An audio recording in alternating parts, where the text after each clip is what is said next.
Castle. My Lords, I rise very briefly to speak in favour of Amendment 16 in the name of the Noble Lord Purvis of Tweed, and 25 in the name of the Noble Lord Purvis and the Baroness Sheehan. I really want to just briefly reflect on the context in which we're having this debate. The context is where there's been a double blow coming forward in terms of our international aid budget.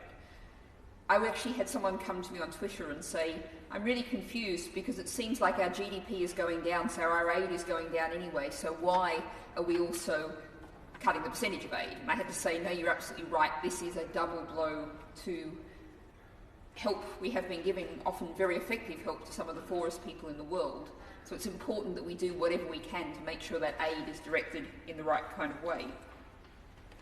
The second point I want to reflect on is in terms of context, is why these countries are in the least developed and lower middle income categorisations.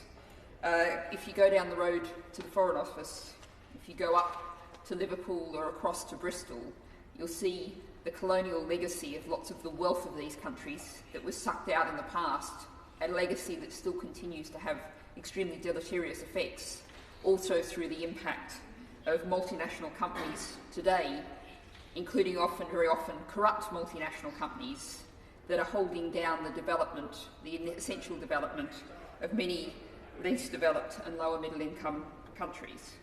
Now, I note what the Noble Lady Baroness Sheehan said too about the history of how DFID came to be split from the Foreign Office and the concerns that have to be expressed about that reunion.